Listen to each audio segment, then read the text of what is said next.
and welcome to ViriiCo Tutorials. As you guys recall, one of my most popular videos actually just broke 3,100 views not too long ago, was the lava fabricator and the the dynamo with the lava.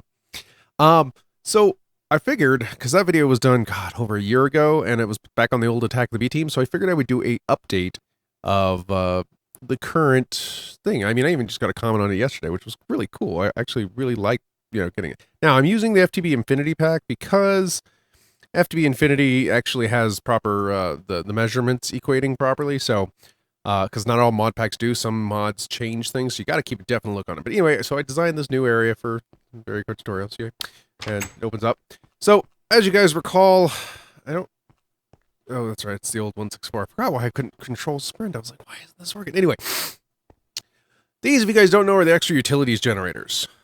They also do lava to power, the same thing that our beloved Magmatic Dynamo does, okay? And, of course, our lava fabricator, which, I'm not going to go over all the recipe stuff. You guys know this one already from the past. I'm not even going to go over these because, let me tell you, these are nothing in comparison to this. Now, the difference between these is if you have an endless supply of lava, I mean far more than these things could ever do for you.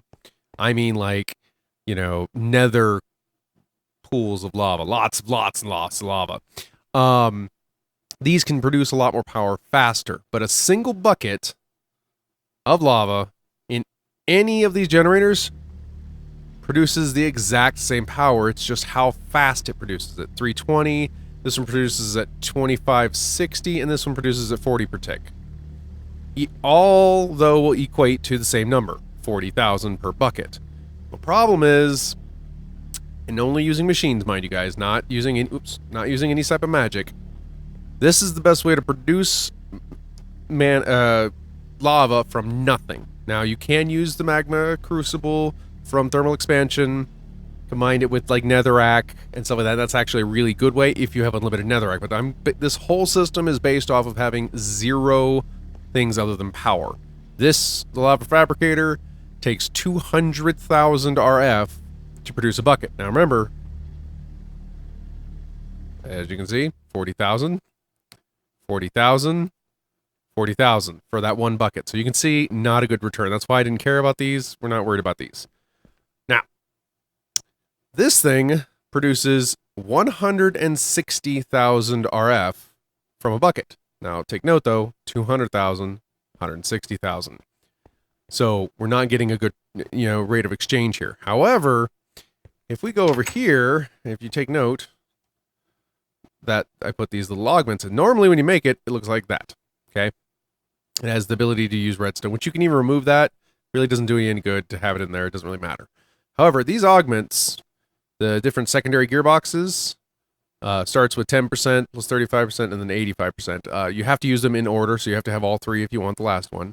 But these things actually are amazing.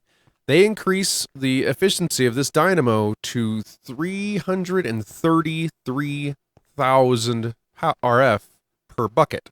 Remember, 200,000. So right here we have a net gain of about 130-something thousand. Give or take, one or two, depending on timing and stuff like that. And they're pretty simple to make, these little guys. And these guys work in, I think, all dynamos?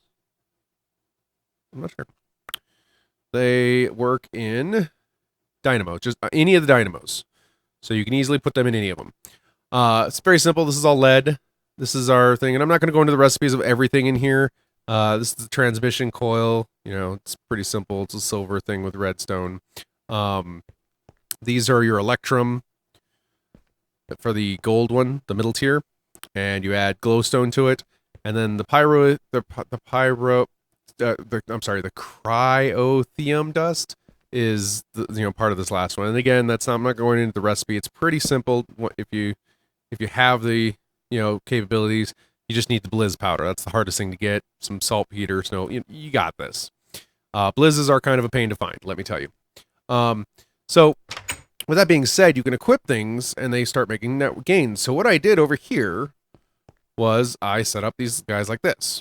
Now, this is just my overflow right now, and as you can see, it's up to about 12 buckets.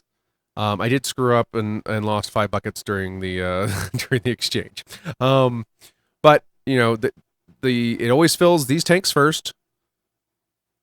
Double check, because you know, the item pipes, you can set priorities, but you can't set priorities with fluid pipes. I wish you could. There might be the other item filters. I just use the under IO pipes because I prefer those. But so these things fill up these first. So these are constantly applying power to these lava fabricators. There is no current way of making them faster. However, the second we activate this thing, it's going to fill. You know, and this is 4.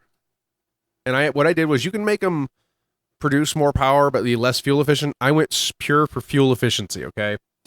And I just put the same 3 in there that are down here. And we just flick the switch, and you can see them just, they chime in, and we go from that 40. By the way, these can produce up to 80 a tick. So if you know, for each one of these, it's 3,200 ticks. So if you imagine all of these, you could put rows and rows and be producing 10, 15,000 a tick. But what I'm gathering from the, you know, it's not very efficient, guys. Lava is not the way to power anything, and I may have to do a series specifically on how to power, best ways of doing power, because this is a horrible system. It's not that it's inefficient. Like right now, I mean, this thing is self-sufficient. It will never run out of power. You know, it'll keep going. If you have a chunk loader, it will never be without power. And anytime you're in the area, of course, the problem is, for each of these lava fabricators, you kind of need a dedicated power source right here, because this is only producing 80 a tick. So these things need 200,000 power. So it takes 200,000, 80. You know, it takes a good, I think, 30, 40 seconds per bucket. So to keep up with demand, you kind of need to have a lot of them. So it's kind of space inefficient. It still produces power, as you can see. I mean, it's producing pretty decent, 320 a tick. Most people, unless you're doing some high-end stuff, 320 a tick's pretty respectable. But that's pretty much what it is, and I may come over some different power series, because if you guys know my BVG, this is not the mod pack for BVG, by the way. This is, as I said, Infinity.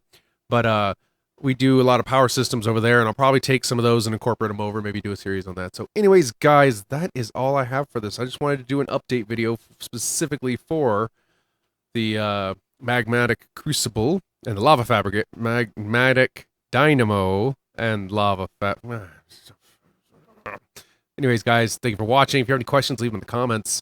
And if you guys really like these videos, don't forget to subscribe and click the like button for more. Bye!